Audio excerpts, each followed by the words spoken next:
Vadika amin'ny taranja baolina lavalava isika totosa androany ny lalao manasadalana faran'izay naverina tsy totosa tamin'ny heriny noho ny toetrandro dia ny fiainana teo amin'ny 3FP sy ny TFM Anakasina nivoaka mpandresy ara ny 3FP ka tafita amin'ny lalao famaranana eo amin'izany dinga ny fiadina ny tompontakan'ny Ligna Nalamanga ho an'ny Sokajy top 14 izany rehefa nandresy ny Boakely Manohatra tamin'isa 7-telopolo no 4-telopolo.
Tafita amin'ny lalao famaranana ny ekipan'ny ministeran'ny fahasalamana ny 3FP rehefa nandresy ny TFM Anakasina tamin'isa 7-telopolo no 4-telopolo teo amin'ny lalao manasadalana naverina.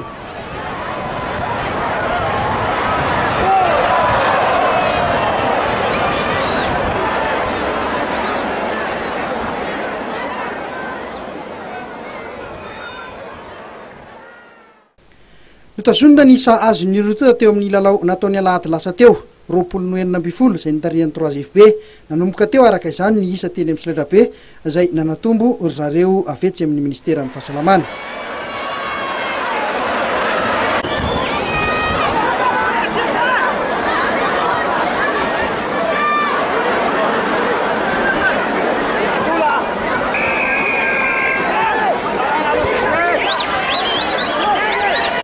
Vao nanomboka 10 minitra ny lalao dia nahatonga baolina nentin-tanana ny 3FP izay mbola voatsaran'ny José. Nitarika tamin'isa 17-20 ny 3FP. Nanomboka teo dia nanindry mafy ny Boakely Manohitra ka dia nisesisesy ny baolina matin'izy ireo. Vetivety foana dia nifanakaiky ny isa teny amin'ny Solaitrabe 17-20 izay nentin'ny rotota ny ala sasatra.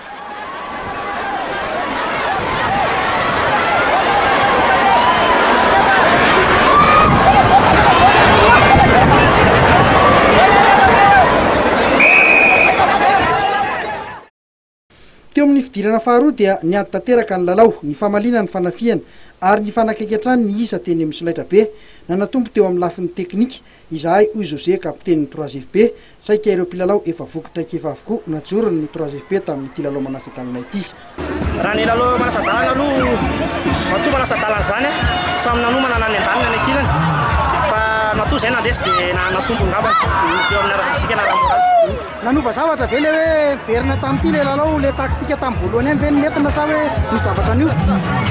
Raha ny raha malala teo zay dia composeur dia manovainay fa tsy nataonay ambandavana zany na ny zava-tsaretsaretra natao teo zany fa nitovy an'le lalao tamin'ny heriny azy zany lalao nataonay fa nanova kely fotsiny izay statika. Ahoana ny amin'ny famaranana? Ny famarana aloha matoma no famarana tsy maintsy ezaka ny hikatsaka ny kopy dia anao izay tsatsiny hery zany anao an'le final. Ho an'ny TFM kosa ka no fanazavany benja dia niady ny lalao. Manao izay hoavany izahay ozy fa iny aloha ny vita fa dia any amin'ny fiadinan'ny tompontakan'ny Madagasikara indray manarina. Tamin'ny ankapobeny zany lalao tamin'ny anay dia feno tsara fa eo ihany moa izy atanao le baolina zany baolina efa baolina efa miverina. Raha andrarany sinisiny zany dia tokony nanova arbitre mihitsy atsany amin'ny dokosa fa efa tamin'ny herinandro le baolina nandeha. Dia baolina zany mahafantatsa hoe le arbitre tsy miova azonao samy manana ny tokony aleha ny olona izay anao izay mana vola zany afaka makana ny arbitre satria tokony novaina zany ny arbitre satria le baolina efa nandeha dia tokony novaina daholo izy tamin'ny juge teo tamin'ny juge tokony novaina daholo ka le arbitre iny tsy novety izay hitanao lafiny teknika moa zany dia ny raha nahita teo hoe fofehan le Boakely Manohatra zany izy na dia efa hita eny hitanao hoe José disy rizany doza efa mamakiky reny efa le makiry angamba hoe zangaba tora karela miaraka amin'ny risy dia makiry satria ialay koa tora karela ry makiry manao amina reny tsy mamena tsanay reny score reny voka Manohatra Boakely Manohatra.